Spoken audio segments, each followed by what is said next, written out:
ওয়ালাইকুম আসসালাম ওয়া রাহমাতুল্লাহি ওয়া বারাকাতুহু। হাবিবি বারাকাল্লাহু ফিক।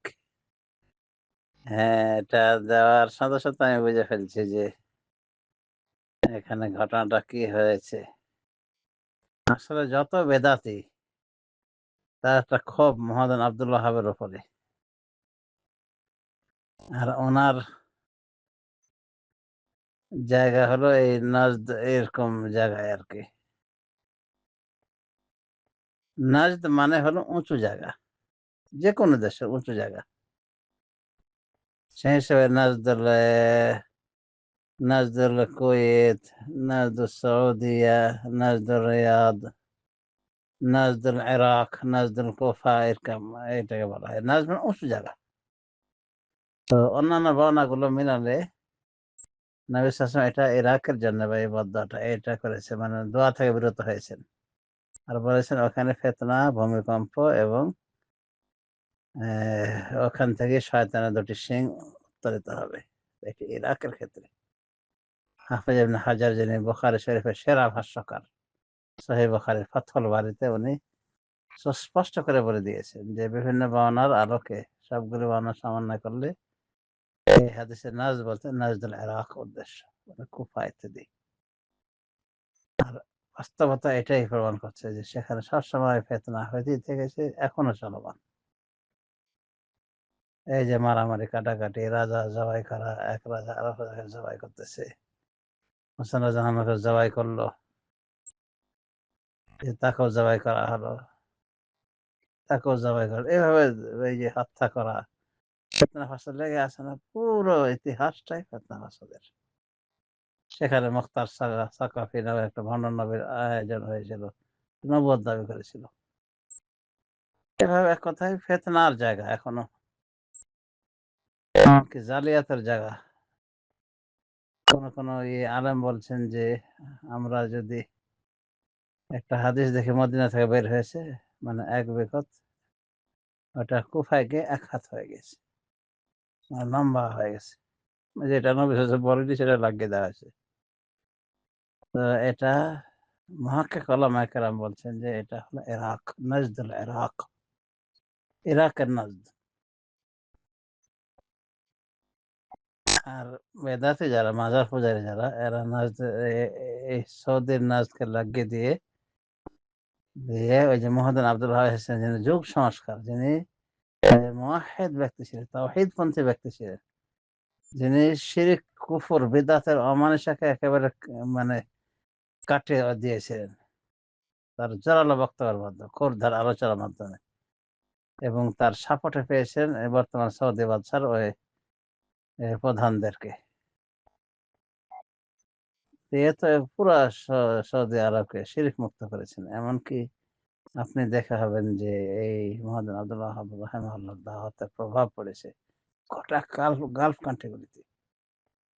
যেমন কাতার, কুয়েত, বাহরাইন, ইয়েমান ইত্যাদিতে বিরাট প্রভাব পড়েছে। মানে এগুলো সাধারণত কুফর শিরক আপনি পাবেন না।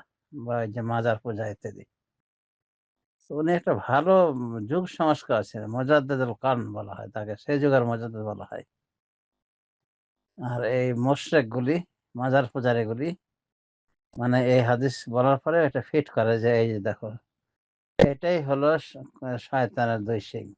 মানে মুহাম্মদ আব্দুল ওয়াহাবকে ইন্ডিকেট করে বলে। বুঝেছেন? তো তারা এটা উদ্দেশ্য প্রণোদিত ব্যাখ্যা করে। আর হাদিসগুলি সম্পূর্ণ সবগুলি জড়ো করলে সরাসরি কোনো মানে স্পষ্ট এসেছে ইরাকের কথা বলা হয়েছে। সেখানে দোয়া করেননি এবং এই কারণগুলি বলেছেন। তো সবগুলি বর্ণনা করে সমন্বয়কারী একজন প্রখ্যাত মুহাদ্দিস হাফিজ ইবনে হাজার রাহিমাহুল্লাহ। উনি বলছেন যে এটা ইরাকের কথা বলা হয়েছে। ইরাক কুফার কথা বলা হয়েছে। আর সেটা তো আমরা বাস্তবতা লক্ষ্য করে দেখছি। হোসেন আজমকে কিভাবে হত্যা করা হলো, নির্মমভাবে হত্যা করা হলো। লোকগুলি কত কালফেট। তারাই হোসেন আজমকে ডাকলেন যে আমরা মানি না, আপনি আসেন। যখন হোসেন আজম গেলেন, তারই বিরুদ্ধে তারাই এসেছিল। তাদের থেকেই বেশ কিছু লোক এসেছিল হোসেনের বিরুদ্ধে যুদ্ধ করার জন্য। এরকম মুনাফিকি মেন্টালিটির লোক মানে যুগে, যুগে সেখানে ভরা। তারপরও সেখানেও কিছু ভালো মানুষ তো আছে। এখন মোরশেকদের ভালো না লাগলে মানে যেকোনো একটা মানুষের সাথে লাগিয়ে দিতেছে। ইমাম আহমদ বিন হাম্বল তো বাগদাদ ওদিকে তো ওনার জন্মস্থান। এবং প্রসিদ্ধ একটা ফকিহ ইমাম না? ইমাম আহলে সুন্নাহ। কত ইমামের জন্ম হয়েছে। তবে ফিতনার কথা যে নবী সাল্লাল্লাহু আলাইহি ওয়াসাল্লাম বলছেন এটা বাস্তবতা যে ফিতনা ফাসাদই হয় সবসময়। রাজনৈতিক দ্বন্দ্ব কেন্দ্র করে মানুষ হত্যা, নির্বিচারে শিশু, বৃদ্ধ, বৃদ্ধা বিভিন্ন এই নিরপরাধ মানুষকে সেই যুগ থেকে হত্যা পরে হত্যা হয়ে আসতেছে। গন্ডগোল লেগেই আছে সবসময়। এই যে সাদ্দামের পরবর্তীতে যে হলো শিয়া দখলদারিত্ব নিল বা তাদেরকে বসার হয় আমেরিকা। হত্যার যজ্ঞ চালিয়ে যাচ্ছে। এখনো হত্যা করতেছে আহলে সুন্নাহ ওয়াল জামাতের লোকদেরকে।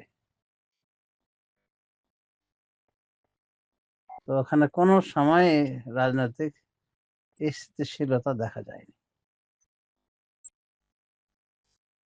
যার মাধ্যমে আমরা বুঝতে পারি যে এটাই সেই হাদিসের বাস্তবতা। মুশরিক যারা মাজার পূজারী, কবর পূজারী, বিদআতি কালফেট লোকগুলি যেগুলি সম্পর্কে শেখ সালেহ ফারজানা বলেন যে আল মুবতাদা মুনাফিক ও হাযিল উম্মাহ। বেদাতীরা এই উম্মতের মুনাফিক। মানে কখনোই তারা ইসলামে জয় চায় না। ইসলামের প্রকৃত চেহারা তারা বিকৃত করে রাখে যুগে, যুগে। এরকম বেদাতি মুশরিক মার্কা লোকগুলি সব ইত্তেফাক করে নিয়েছে যে এই হাদিসের উদ্দেশ্য হলো শেখ মোহাম্মদ আব্দুল ওয়াহাব লানাতুল্লাহি আলাল কাযিবিন। তো আশা করি বুঝতে পেরেছেন। এটা উপস্থিত বললাম। আর আরো বেশি গবেষণামূলক কিছু বলতে হলে